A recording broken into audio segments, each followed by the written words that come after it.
안녕하세요. 저는 한때 모두가 부러워할 만한 공무원 부부였던 30살 후반의 여자입니다.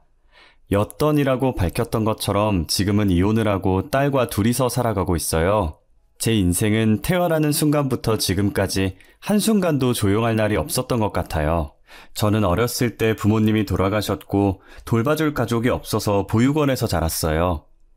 보육원에서 지낸다고 학교 친구들이며 어른들이며 제게 손가락질도 하고 불쌍한 아이라며 안타까운 시선으로 바라보았지만 아랑곳하지 않았어요. 저는 공부만이 살 길이라고 생각했고 그때부터 공부를 죽어라 열심히 했어요. 우리 다현이는 나중에 뭐 하려고 이렇게 공부를 열심히 해? 아직까진 딱히 하고 싶은 건 없는데 일단 해두는 거예요. 공부를 해야 월급 많이 주는 회사에 다닐 수 있으니까요. 돈 많이 벌어서 뭐 하게? 뭐 필요한 거라도 있는 거야? 저를 무시하는 사람들 코 납작하게 해주고 싶어요. 꼭 성공해서 돈도 많이 벌고 당당하게 살 거예요. 그래, 꼭 그런 날이 올 거야. 원장님이 우리 다현이 성공할 수 있게 매일 기도할게. 부모 없다고 혹은 돈 없다고 손가락질 당하는 각박한 세상 속에서 원장님은 유일한 제 편이었어요. 제가 공부에 집중할 수 있게 동생들을 조용히 시켜주시고 고3 땐 일부러 독방도 만들어주셨어요. 저는 원장님의 세심한 배려로 코피가 터지도록 열심히 공부를 해서 고등학교를 졸업하고 바로 공무원 시험에 합격을 했어요. 원장님, 저 공무원 시험 합격했어요. 공무원 시험 어렵다던데 어떻게 한 번에 합격을 한 거야? 하긴 너 공부하는 거 보면 독하긴 하더라. 진짜 너무 잘 됐다. 그동안 감사했어요, 원장님. 제가 종종 찾아올게요. 항상 건강하세요. 그리고 어디 가지 마시고 여기에 계셔야 돼요. 당연하지. 내가 갈 데가 어디 있어. 죽을 때도 여기서 죽을 거야. 저는 보육원을 떠나기 전 원장님과 마지막 포옹을 하고 시원섭섭한 마음으로 보육원을 나왔어요. 제가 평일에 공부하고 주말에 아르바이트를 하면서 모은 돈으로 조그만 방을 구했어요. 얼마 안 되는 돈이라 집은 구할 수 없었고 당분간 찜질방에서 지내야 하나 했는데 운 좋게 좋은 집주인을 만났어요. 집주인은 제 사정을 듣더니 짠했는지 보증금을 많이 깎아주셨어요. 공무원 시험 합격 후 주민센터에서 일하면서 악착같이 돈을 모으기 시작했어요. 직원들은 결혼하려고 돈 모으는 거냐고 물어봤지만 저는 결혼을 생각할 여유가 없었어요. 결혼할 여유는 무슨 연애할 여유조차 없어서 당시 한 번도 연애를 해본 적이 없었어요. 제가 이번 생에 연애를 할 것이라는 상상조차 하지 않았어요. 그런데 집신도 짝이 있다는 말이 있듯이 저한테도 맞는 짝이 있었나 봐요. 그것도 제가 일하고 있는 주민센터에서 말이에요. 맞아요. 저는 같이 일하는 동료와 눈이 맞아 결혼을 했어요. 여기 커피요.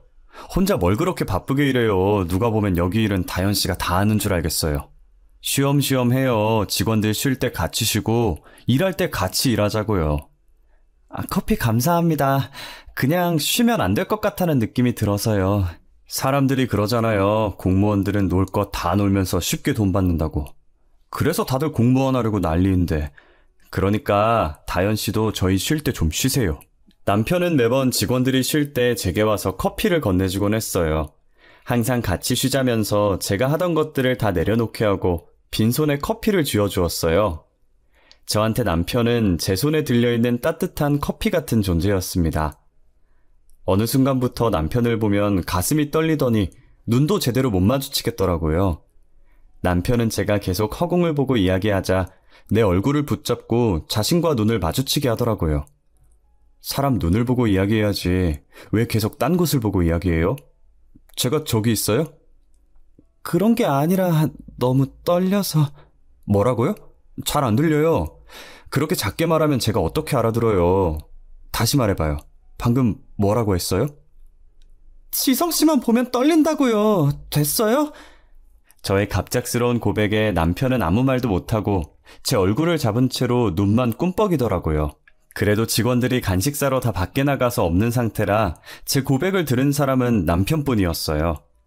타이밍 절묘하게 제가 고백을 하고 30초 뒤에 직원들이 우르르 들어오더라고요. 둘이 뭐해?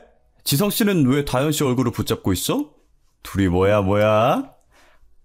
제 눈에 뭐가 들어가서 지성 씨가 불어주고 있었어요.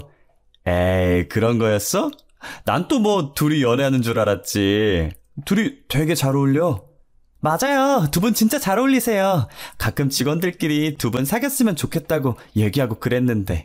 직원들의 말에 저희 둘은 빠르게 떨어졌고 각자 자리에서 일하는 척했어요. 그날은 어찌나 시간이 느리게 가던지 퇴근까지 2시간 남았는데 마치 2년이 남은 것 같았어요. 저는 퇴근 시간 되면 바로 튀어나가려고 10분 전에 미리 짐을 챙기고 있었어요. 그러다 퇴근 시간이 됐고 그대로 가방을 들고 뛰어나가려는데 남편이 뒤에서 부르더라고요. 저는 그대로 굳어서 대답도 안 하고 가만히 앞만 보고 서 있었어요. 뒤에서 누군가 다가오는 소리가 들렸고 남편이 제 옆으로 와서 멈추더라고요. 가만히 서서 뭐해요? 가요. 계속 여기 있을 거예요? 아, 네네. 가야죠. 그럼요. 저는 남편의 말에 어색하게 웃으면서 뒤를 따라갔어요. 남편을 따라 도착한 곳은 회사 근처에 있는 산책로였어요. 남편이 앞에 있는 벤치에 앉더니 자신 옆에 앉으라는 듯 손으로 옆자리를 툭툭 치더라고요. 괜히 민망하기도 하고 어색하기도 해서 쭈뼛거리면서 남편 옆에 앉았어요. 저 좋아한다고 고백할 땐 언제고 왜 갑자기 저를 피해요? 제가 언제요? 저 좋다고 고백한 적은 없었거든요. 피한 적은 더더욱 없고요. 나보면 떨리는 게 좋아하는 거 아닌가? 그럼 저 싫어해요? 아니요, 누가 싫어한대요. 그냥 고백한 건 아니라는 거지. 저는 다현 씨가 너무 좋은데. 사실 아까 다현 씨가 떨린다고 했을 때 저도 떨렸어요. 다현 씨 얼굴 잡을 때 제 손 떨리는 거 안 느껴졌어요? 제가 더 떨어서 몰랐어요. 저 다현 씨 좋아해요. 그래서 계속 다현 씨 챙겼던 거고요. 괜찮으면 저랑 사귈래요? 싫다고 거절하면 어쩔 수 없고요. 싫은 거 아니라니까 자꾸 그러네. 저도 지성 씨 좋아해요. 저는 괜히 흙을 발로 차면서 남편의 고백을 받아주었고 그렇게 사내 연애로 발전하게 되었어요. 저희는 연애하면서 한 번도 싸운 적이 없었고 3년 정도 연애를 하다가 결혼을 했어요. 제가 부모님이 없으니 상견례는 하지 않았고 남편 부모님께 인사드린 게 다예요. 시부모님은 처음 봤을 때부터 되게 따뜻하고 좋은 분이셨어요. 신혼여행을 다녀와서 인사를 드리러 갔을 때 제 친부모처럼 느껴질 만큼 저를 따뜻하게 대해주셨어요. 저희가 도착했다는 소식에 시부모님께서 버선발로 달려나와서 저를 안아주셨죠. 아이고, 우리 며느리 왔어? 신혼여행은 재밌었고? 네, 너무 재밌었어요. 어머님, 아버님도 오시면 좋았을 텐데 다음에 저희 휴가 때 같이 가요. 가보시면 분명히 어머님, 아버님께서도 좋아하실 거예요. 그래. 다음에 우리 꼭 같이 가자꾸나? 들어와. 춥지? 우리 며느리 춥겠다. 얼른 들어와. 옷을 왜 이렇게 얇게 입고 왔어? 엄마, 아빠, 나도 여기 있거든? 누가 보면 다현이가 엄마 딸인 줄 알겠어. 그래, 다현이가 내 딸이야. 어쩔래? 얼른 들어와. 내가 밥 해놨으니까. 저는 그런 시부모님을 저희 부모님이라고 생각하고 남편보다 더 효도하면서 행복하게 살았어요. 시어머니는 애교 많은 저를 좋아해 주시고 시아버지도 아들인 남편보다 저를 더 좋아하셨어요. 호칭도 며느리에서 딸로 바뀌었고 저도 어머님 아버님에서 엄마 아빠라고 바뀔 정도로 잘 지냈어요. 시집살이도 전혀 없었고 오히려 시어머니께서 자처해서 며느리살이를 하셨어요. 그렇다고 제가 막 어머님을 부려먹는다는 건 아니고 퇴근 시간 다 와갈 때 저희 신혼집에 오셔서 밥도 해주시고 제가 밥 먹는 동안에 집안일도 해주셨어요. 제가 하겠다고 하지 말라면서 시어머니를 말렸지만 도저히 말릴 수가 없었어요. 이렇듯 제 결혼 생활에는 아무 문제가 없어 보이지만 딱 하나 저희 남편이 문제였어요. 한없이 다정했던 남편은 결혼한 지 불과 3달 만에 본성을 드러내기 시작했습니다. 남편은 쥐꼬리만한 공무원 월급을 가정이 아닌 오직 자신을 위해 썼어요. 예를 들면 운동을 시작했다면서 200만 원 넘게 돈을 들여서 신혼집을 헬스장으로 만들어버렸고 매달 나오는 상여금으로 운동용품과 운동화, 영양제 등등 전부 남편 본인을 위해서만 썼어요. 남편의 선물은 애초에 바라지도 않았고 생활비라도 보탰으면 했지만 한 번도 생활비를 보탠 적이 없어요. 저는 답답한 마음에 시댁에 찾아가 하소연하듯이 어머님께 쏟아냈어요. 어머님, 오빠가 지금까지 살면서 생활비를 낸 적이 없어요. 항상 제 월급으로 생활하고 오빠는 쓰잘데기 없는 물건만 사면서 돈 낭비하고 있고. 내가 미안하다. 사실은 아들이 고등학생 때부터 사고치고 다녔었어. 그래도 뒤늦게 정신 차려서 공부하려고 하던데 이미 대학은 못 가는 성적이라 우리가 공무원 시험이라도 준비해보라고 했었거든. 아, 그랬어요? 에휴, 말도 마라. 공무원도 우리가 3년 동안 뼈 빠지게 뒷바라지해서 겨우 된 거니까. 철없는 우리 아들을 아무 죄 없는 너한테 맡긴 것 같아서 나는 너만 보면 늘 너무 미안해. 알고 보니 남편은 고등학생 때부터 사고를 무지막지하게 치고 다녔었더라고요. 고3 때 뒤늦게 정신 차려서 공부하겠다고 하는 바람에 이미 대학은 못 가는 성적이고 공무원이라도 하라면서 시부모님이 남편 공무원 준비를 열심히 도와주셨대요. 정신 차리고 직장도 잘 다니길래 결혼하고 나서는 더 잘 살 줄 알았는데 어떻게 다시 예전으로 돌아갔냐며 어머님도 한숨을 쉬시더라고요. 시어머니는 제게 몇 번이나 미안하다고 면목이 없다고 하셨어요. 이게 어머님 잘못은 아니니까 미안해하지 말라고 했죠. 내가 미안하다는 말밖에 할 말이 없구나. 너를 볼 면목이 없어. 미안해하지 마세요. 어머님이 잘못하신 것도 아니잖아요. 어머님, 저희 어머니 집 근처로 이사하면 어떨까요? 우리 집 근처로? 왜? 마음 같아선 어머니랑 같이 살고 싶은데 어머님이 저희 신경 쓰신다고 피곤해하실 것 같아서 근처에 이사와서 어머님, 아버님 자주 뵙고 쉬는 날엔 맛있는 것도 먹으러 다니고 하려고요. 그래, 그렇게 해. 나는 너 자주 볼 수 있어서 좋아. 솔직히 지금 집은 우리 집이랑 멀긴 했어, 그지? 저는 시부모님이 너무 좋아서 원래 살고 있던 신혼집을 팔고 대출을 조금 받아서 시댁 근처로 신혼집을 옮겼어요. 저희가 이사 오니 시부모님께서 너무 좋아하시더라고요. 멀리 있어도 자주 만났지만 이젠 걸어서 3분밖에 걸리지 않으니 더 자주 만나게 됐어요. 부모님이랑 자주 만나다 보니 남편도 연애 시절 때처럼 다시 돌아가는 것 같더라고요. 부모님께 잔소리 안 들으려고 행동을 조심하는 게 눈에 보였어요. 저희는 신혼을 즐기다 1년 만에 딸을 임신하게 되었어요. 시부모님은 아들보다 오히려 애교 많은 딸이 좋다고 너무 행복해 하셨어요. 저희 딸이 태어나길 저보다 더 기대하고 기다리셨어요. 그렇게 행복만 넘칠 줄 알았던 저희에게도 큰 불행이 닥치고 말았어요. 제가 출산도 하기 전에 시부모님께서 끔찍한 사고를 당하시게 된 거였죠. 제가 여느 때처럼 일을 하다가 안부 전화 드리려고 아버님께 전화를 했는데 모르는 남자가 다급하게 전화를 받더라고요. 누구신데 저희 아버님 전화를 받으시죠? 저는 구급대원입니다. 지금 아버님께서 사고를 당해 많이 다치셔서 이송 중입니다. 땡땡 대학병원으로 가고 있는데 바로 오실 수 있으십니까? 사고라니요? 무슨 사고요? 잠시만요. 제가 바로 갈게요. 저는 지갑만 챙겨서 근무지 앞에 서 있던 택시를 타고 급하게 병원으로 향했어요. 제발 별일 없으시라고, 도착했을 때 깨어 계시라고 택시 안에서 얼마나 기도를 했는지 몰라요. 손으로 허벅지를 얼마나 쳤는지 나중에 보니까 허벅지에 멍이 들었을 정도였어요. 제가 급해 보이니 택시기사님이 고맙게도 엄청 빠르게 달려주시더라고요. 저는 택시에서 내리자마자 아버님을 찾으려고 무거운 몸으로 응급실 여기저기를 돌아다녔어요. 아버님이 보이지 않아서 아무 간호사나 붙잡고 물어보려고 하는데 응급실 문이 열리면서 누군가가 심폐소생술을 받으며 들어오고 있는 거예요. 그 뒤에 들어온 사람은 사망했는지 흰 천이 덮인 채로 들어오고 있었고요. 혹시나 아버님이지 않을까 다가갔는데 심폐소생술을 받고 있으신 분이 아버님이시더라고요.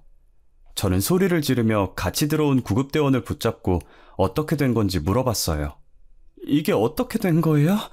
저희 아버님이 왜 이러는 거예요, 네? 고속도로에서 사고가 났어요. 트럭이 옆 차선에서 끼어드는 바람에 사고가 났는데 어머님께서는 그 자리에서 바로 사망하셨고 아버님께서는 아직 숨이 붙어 계시지만 위험한 상태예요. 네? 누가 사망했다고요? 어머님이요? 저희 어머님 말씀하시는 거예요?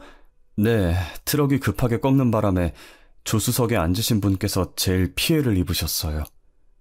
그럼 저희 어머님은 지금 어디에 계세요? 그게 지금 바로 뒤에... 아까 심폐소생술을 받으며 들어오던 아버님 뒤에 흰천이 덮인 채로 들어온 침대 하나가 있었잖아요. 그 침대에 누워 계시던 분이 바로 저희 어머님이셨어요. 저는 떨리는 손으로 흰천을 걷어서 얼굴을 확인했는데 저희 어머님이 맞으시더라고요. 어머님이라는 걸 확인하자마자 남편이 뛰어왔고 저는 그대로 기절을 했어요. 깨어났을 때 바로 어머님 장례식에 가려고 했지만 안정을 취하지 않으면 뱃속의 아이까지 잘못될 수도 있다는 의사의 말에 어머님 장례식을 지켜드리지도 못했어요. 저는 일주일 정도 안정을 취한 다음 시아버지를 뵈러 갔는데 시아버지는 수술을 했지만 식물인간이 되어 움직이지를 못하시더라고요. 저는 어차피 딸 출산일까지 얼마 남지 않아서 미리 육아휴직을 썼고 식물인간이 된 시아버지를 병간호해드렸어요. 한 달 후 제가 딸을 낳고도 아버님은 여전히 일어설 가망이 없어 보였어요. 그렇게 한 달이 반년이 되었고 반년이 1년이 되었어요. 이제 그만해. 당신 그만큼 했으면 됐어. 이 정도 했는데도 못 깨어나시는 거면 영영 못 깨어나시는 거야. 무슨 말을 그렇게 해. 당신 낳아주신 분 아니야? 당신은 그런 말 하면 안 되는 거 아니냐고. 자식이니까 이런 말 할 수 있는 거야. 그러니까 이제 그만 포기해. 저는 시아버지와 함께한 시간이 고작 1년밖에 안 됐지만 친부모만큼이나 잘해줬던 시부모님을 도저히 포기할 수가 없었어요. 제 친부모처럼 따뜻하게 대해주셨던 분을 또 잃고 나니 세상에 저 혼자 남는 기분이었어요. 그나마 숨이 붙어있는 시아버지라도 잃고 싶지 않았던 저는 임산부의 몸으로 아버님을 간호했었습니다. 공무원 육아휴직 3년을 전부 써서 딸도 키우고 시아버지 병간호도 병행했었죠. 하지만 3년이 지나도 시아버지는 깨어날 기미가 보이지 않았고 저는 다른 근무지로 복직해서 딸을 키우며 시아버지를 케어하고 있었어요. 그렇게 끔찍한 사고로부터 5년이 지났고 결국 시아버지는 식물인간에서 깨어나지 못하고 돌아가셨어요. 시아버지가 돌아가시던 그날 제 세상이 무너진 것 같은 기분이 들었어요. 무슨 정신으로 장례식을 치렀는지 모르겠어요. 지금도 그때 생각해보라고 하면 기억이 통째로 날아가고 없어요. 장례식을 치르고 나서 정말 어이없는 일이 일어나서 그 일 때문에 더 기억을 못하는 것 같기도 해요. 남편은 장례식을 마치고 집에 돌아오자마자 안방에 들어갔다 나오더니 제 얼굴에 종이를 던지더라고요. 주울 기력도 없어서 떨어진 종이를 내려다보니 합의이혼서라는 5글자가 떡하니 적혀있는 거예요. 합의이혼서? 이게 뭐야? 이걸 갑자기 나한테 왜 던져? 그것도 얼굴에. 적힌 그대로야, 합의이혼서. 우리 이혼하자. 이미 내 인적사항은 다 적어놨어. 당신 거만 적으면 돼. 갑자기 이혼이라니? 내가 당신이랑 왜 이혼을 해야 하는데? 나 잘못한 거 없어. 네가 잘못한 건 없지. 근데 더 이상 너랑 살기 싫더라고. 그냥 너가 싫어졌어. 같은 공간에 있는 것도 한 공간에서 같은 공기를 공유하는 것도 싫다고. 뭐? 아니 그게 무슨... 네 성격에 질렸어. 성격뿐인 줄 알아? 너 저기 가서 거울 좀 봐봐. 네 지금 모습을 보라고. 너 뚱뚱하고 자기관리 안 하는 사람이라 너무 싫어. 남편은 혐오스럽다는 표정으로 저를 보면서 제 가슴에 비수를 마구 꽂았어요. 시아버지 돌아가시기 전까지만 해도 잘해줬던 사람이 돌아가시고 나니까 태도가 돌변해서 제게 이혼하자고 하는데 너무 화가 났어요. 너는 자기 관리를 그렇게 잘해서 똥배가 튀어나왔니? 너 어디 가서 웃지 마. 턱 두게 되니까. 누가 누구한테 자기 관리를 안 한대? 나 너랑 이혼 안 해. 아니? 못 해줘. 괘씸해서 이혼 못 해준다고. 야, 너 말 다 했어? 뭐가 어쩌고 어째? 아직 할 말 더 남았다 어쩔래? 너 노안이라 50대로 보여. 내 친구가 전에 그러더라. 시아버지랑 장 보러 왔냐고. 그러니까 너나 관리해. 그리고 내 집에서 나가줄래? 이 집 내가 산 거거든? 저는 소리를 지르면서 합의이혼서를 남편이 보는 앞에서 찢어버렸어요. 남편이 저한테 했던 것처럼 똑같이 찢은 종이를 남편 얼굴에 던졌어요. 그리고 당장 내 집에서 나가라면서 남편을 집 밖으로 내쫓았습니다. 근무지가 달라서 남편 볼 일이 없으니 뒷일 생각 안 하고 막 질렀던 것 같아요. 그러다 며칠 뒤 옛날에 같이 일하던 동료 직원한테 오랜만에 연락이 온 거예요. 지금 자신이 저희 남편과 같은 주민센터에서 일하고 있다면서요. 다연아 잘 지내? 육아휴직 썼다가 복직했다며? 나도 육아휴직 1년 쓰고 복직했는데. 아 진짜? 둘째 안 낳을 거라고 하더니 결국 낳은 거야? 근데 다연아 내가 왜 전화했냐면 이번에 내가 복직한 주민센터에 너네 남편이 있더라? 근데 너네 남편이랑 막내 여직원이 조금 이상해서 말이야. 왜? 무슨 얘긴데 그래? 말해봐. 아무래도 너네 남편이랑 막내 여직원 사이에 뭔가 있는 것 같아. 단둘이 대화하는 걸 우연히 들었는데 사이가 너무 좋아서 불륜같이 느껴지는 거 있지? 뭐? 확실해? 이미 내가 여기로 발령 오기 전부터 센터 내에서 둘이 사귄다는 소문이 돌았었대. 나도 이건 다른 직원들한테 들은 얘기라 확실하진 않아. 좀 더 알아봐야 할 것 같아. 소정아, 미안한데 내가 부탁 좀 할게. 혹시나 둘 사이에 이상한 낌새가 느껴지면 바로 나한테 연락 좀 줘. 진짜 미안해. 동료에게 부탁하고 얼마 지나지 않아 두 사람이 내연 사이가 확실하다는 연락을 받았어요. 알고 보니 남편의 시아버지가 돌아가시길 기다리면서 그동안 저 몰래 바람을 피고 있었더라고요. 몰래 막내 여직원이랑 만나다가 시아버지가 돌아가시자 그 여자와 같이 살려고 저한테 이혼을 요구한 것이었죠. 내가 둘이 이야기하는 거 똑똑히 들었어. 막내가 너네 남편한테 왜 이혼 안 하냐고, 아버지 돌아가시면 자기랑 산다고 하지 않았냐면서 빨리 이혼하라고 하더라. 어쩐지 장례식 마치자마자 내 얼굴에 이혼서를 던지더니 뒤에서 구린짓 한다고 그랬던 거구만. 소정아, 나 부탁 하나만 더 해도 될까? 어떤 건데? 말만 해. 내가 할 수 있는 건 다 해줄게. 직장 내에서 둘이 구린짓 하는 게 보이면 증거 좀 모아줘. 합의 이혼? 웃겨. 이혼 소송에다가 상간녀 소송에다가 할 수 있는 소송 다 할 거야. 옛 동료 직원은 전 남자친구가 바람핀 전적이 있어서 이런 거 절대 봐주면 안 된다고 자신의 일처럼 열심히 증거를 모아줬어요. 저는 옛 동료 직원의 도움으로 둘의 불륜행각 증거를 모을 수 있었어요. 시아버지 간호하는 내내 남편은 조강지처를 벌이고 바람을 폈다는 사실을 제가 안 이상 가만히 두고 볼 수가 없었어요. 저는 남편이 불륜을 저질렀다는 증거들을 들고 변호사 사무실을 찾아갔어요. 이 정도 증거로는 어떤 고소가 가능한 거죠? 할 수 있는 고소는 다 할 거예요. 남편이랑 상간녀가 공무원이라고요? 두 사람 다 공무원 품위유지 위반으로 행정소송 걸 수 있겠고요. 민사소송으로 남편에겐 이혼소송, 상간녀에겐 상간녀 소송 걸 수 있겠네요. 그럼 그렇게 해주세요. 할 수 있는 건 다 해주세요, 변호사님. 이 정도 증거면 충분하긴 하지만 혹시 모르니까 이걸 증명할 증인은 있으세요? 당연하죠. 증인 있어요. 옛 동료가 남편이 일하고 있던 주민센터 여직원들에게 상황을 설명했고 평소 둘을 안 좋게 보던 여직원들은 본인 일처럼 친히 증인으로 나서줬어요.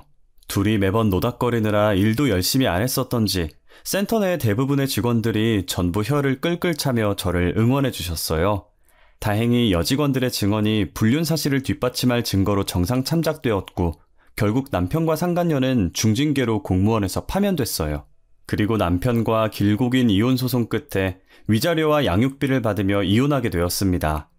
괘씸한 전 남편은 이혼 후 단 한 번도 딸을 보러 오지 않았고 연락조차 하지 않았어요. 지금 생각해보면 차라리 아무 연락도 없는 편이 제게는 더 나았던 것 같아요. 저는 딸아이가 유치원에 입학할 때쯤 시부모님이 살던 시골주택에 들렸어요. 예전에 시어머니께서 살아계실 때 딸아이가 크면 쓰라고 주신 옛날 피아노가 있었는데 갑자기 그 피아노가 기억이 나서 보러 간 거였거든요.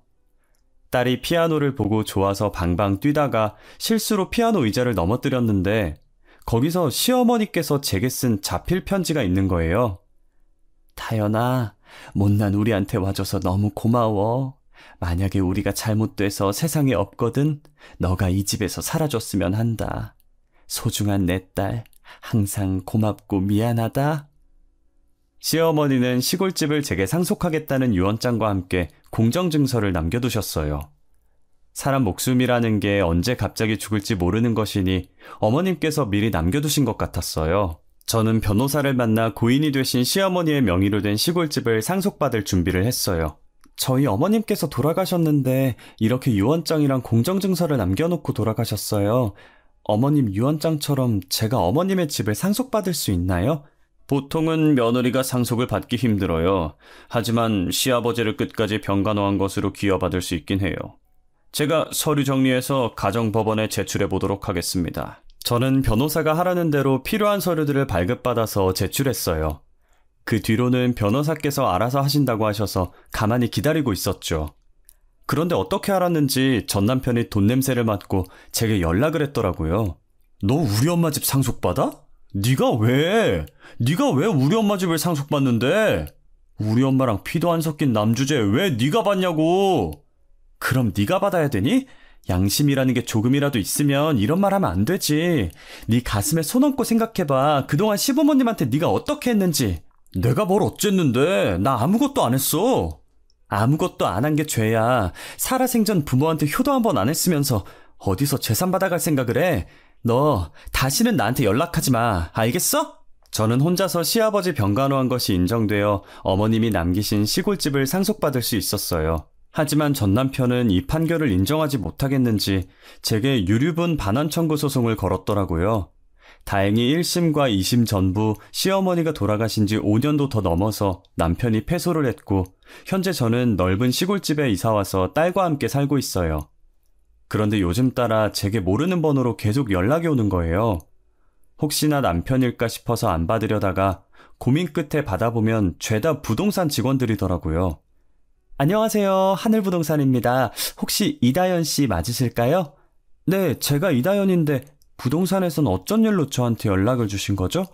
다름이 아니라 이다연 씨가 현재 살고 계신 집 주변에 재개발이 돼서 땅값이 많이 올랐어요. 다른 사람들이 돈을 조금 더 얹어서 이다연 씨 집을 사고 싶다고 하는데 혹시 파실 생각 있으신가요? 그래요? 아니요, 저는 팔 생각 없습니다. 이거 정말 좋은 기회거든요. 이다연 씨 집 위치가 너무 좋아서 현재 땅값에서 30% 더 얹어주시겠다고 하시는데 정말 생각 없으세요? 이거 놓치면 언제 또 기회가 올지 몰라요. 저는 얼마를 더 얹어주든 팔 생각 없어요. 그럼 이만 끊겠습니다. 부동산에서 계속 집 팔라고 연락이 왔지만 시어머니께서 제게 유언으로 딸아이와 살라고 하셨기 때문에 저는 시어머니 유언대로 절대 팔지 않고 딸이 어른 될 때까지 여기서 살 예정이에요. 제가 죽는 순간에도 어머니 집에서 눈 감을 생각입니다.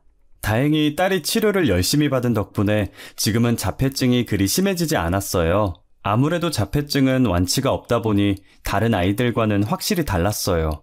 그래서 유치원에 보내면서 걱정을 많이 했는데 제 걱정과 달리 순박한 시골 아이들이 저희 딸을 잘 챙겨주더라고요. 아이들에게 너무 고마워서 가끔 저희 집에 초대해서 맛있는 것도 많이 해주고 있어요. 저는 앞으로 저희 딸을 위해서 살려고 해요. 제게 가족이자 1호 보물은 딸이에요. 늘 지금처럼 건강하게만 자라주었으면 좋겠네요. 여기까지가 제 사연입니다. 들어주셔서 감사합니다.